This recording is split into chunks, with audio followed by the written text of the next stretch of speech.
अभिवादन स्वीकार कीजिए ब्रजेश मिश्रा का और आप देखना शुरू कर चुके हैं द डिबेट। बहनों भाइयों, जब एनडीए और इंडिया अलायंस की लड़ाई दिनों दिन गहरी और तेज होती जा रही हो, उस वक्त एक पॉलिटिकल पार्टी है जो चर्चा से बाहर है, लेकिन उसकी यूपी में भूमिका बड़ी महत्वपूर्ण है। बहुजन समाज पार्टी, मायावती। मायावती का क्या पॉलिटिकल मूव होगा? कल चंद्रयान की वजह से मायावती की पार्टी की एक बड़ी बैठक की खबरें मीडिया तक ज़्यादा चल नहीं पाई, लेकिन कल उन्होंने एक महत्वपूर्ण बैठक की और उसमें यह ऐलान किया कि नो एनडीए नो इंडिया, यानी वो किसी के साथ नहीं जाएंगी, अकेले और सिर्फ अकेले चुनाव लड़ेंगी। और उन्होंने अपने भतीजे आकाश आनंद के कंधे पे हाथ रख के आगे भी बढ़ाया। मैसेज साफ है, लीडरशिप की सेकंड कमांड। तो बहुजन समाज पार्टी इस बार क्या करने वाली है? और विपक्ष में अब जब तीन मोर्चे बन गए हों, इंडिया, एनडीए और मायावती, उनकी भूमिका को नज़रअंदाज नहीं किया जा सकता। उनके कारणों का आज हम विश्लेषण करेंगे कि अपोजिशन के पास क्या स्ट्रेंथ है, रूलिंग पार्टी के पास क्या स्ट्रेंथ है और मायावती क्या करने वाली है। क्योंकि उत्तर प्रदेश की राजनीति में इस बार सबका पॉलिटिकल मूव बहुत ही दिलचस्प है। आज की चर्चा इसी विषय पर। बहन भाई, उत्तर प्रदेश की राजनीति में बहुजन समाज पार्टी को स्टडी कर पाना, उसको पढ़ना और उसको समझना एक शोध का विषय है। मायावती और उनके पॉलिटिकल मूव को डिकोड कर लेना भी बहुत बड़ी बात होती है। आप सैटेलाइट के सिग्नल पकड़ सकते हैं, राडार के सिग्नल पकड़ सकते हैं, रेडियो सिग्नल्स पकड़ सकते हैं, टेलीकम्युनिकेशन के सिग्नल पकड़ सकते हैं, लेकिन मायावती को नहीं पकड़ सकते। उनका क्या पॉलिटिकल मूव होगा, इसके बारे में समझना बहुत मुश्किल होता है। फिलहाल उनका मूव यह है कि वो किसी के साथ नहीं है, न एनडीए के साथ हैं न इंडिया के साथ हैं। तो मायावती क्या करेंगी? किसको नुकसान पहुंचाएंगी, किसको फायदा पहुंचाएंगी और खुद की पार्टी को कहां ले जाएंगी? यह ऐसा फैक्टर बहनों भाइयों जिसकी सार्वजनिक चर्चा नहीं होती है, लेकिन पॉलिटिकल चीज़ों में और जब सार्वजनिक जीवन में हम हों तो हर विषयों की इस तरह की चर्चा होनी चाहिए। मायावती क्या चाहती हैं? यह ऐसा सवाल है जिसका जवाब हर पॉलिटिकल पार्टी, हर उनका अपोनेंट अपने अपने मुताबिक देता है। खुद मायावती क्या चाहती हैं? 2007 में जो पार्टी उत्तर प्रदेश में सभी मिथक को तोड़ते हुए, सभी राजनीतिक समीकरणों को ध्वस्त करते हुए, सोशल इंजीनियरिंग और पॉलिटिकल इंजीनियरिंग के नए फार्मूले के साथ उत्तर प्रदेश की राजनीति में बम्पर एंट्री की हो, ग्रैंड एंट्री, और 2007 में मायावती के ही समय से शुरू हुआ वक्त आज भी कायम है, जब बहुमत की सरकारों का दौर उत्तर प्रदेश में शुरू हुआ है।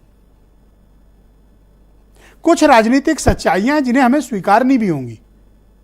मायावती उस दौर की राजनीति की चैंपियन रही हैं जब उत्तर प्रदेश में अस्थिर सरकारों का दौर होता था, कानून व्यवस्था को लेकर बड़े सवाल होते थे, लेकिन मायावती ने सभी मिथक को तोड़ते हुए 2007 में जो मेजॉरिटी पाई, वो पार्टी का स्वर्णिम काल रहा है। तो 2007 से लेकर 2012 तक हुकूमत करने वाली पार्टी 12 साल में ऐसा क्या हो गया कि वो पार्टी आज अपने सबसे दुर्दिन के दौर में गुजर रही है, जब उसके पास महज उत्तर प्रदेश की असेंबली में एक विधायक बचा हो। लेकिन बहनों भाइयों, किसी को राजनीति में हल्का करके मत देखिए। सबसे खराब दौर के बावजूद मायावती के पास 12.5% वोट हैं, 12.5% वोट शेयर, और ये लास्ट असेंबली इलेक्शन में दर्ज हुआ है।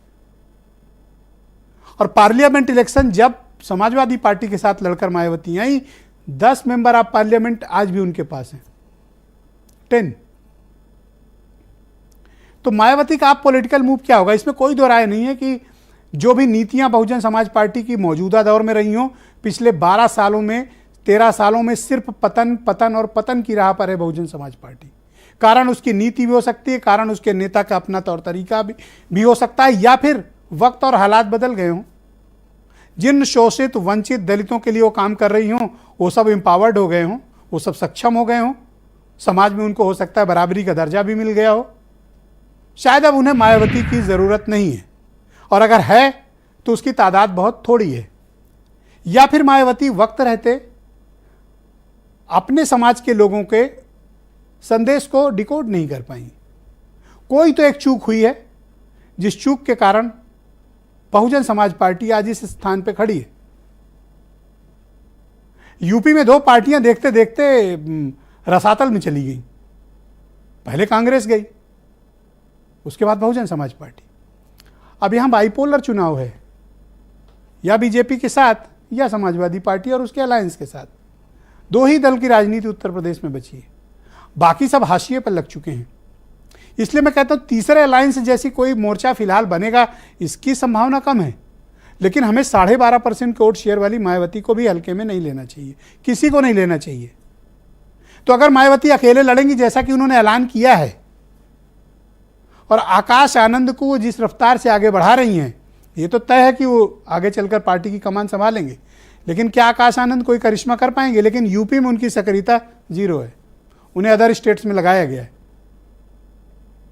तो मायावती ने जब कहा कि सब प्रत्याशी लड़ाएंगे तो इससे फायदा किसको होगा, नुकसान किसको होगा?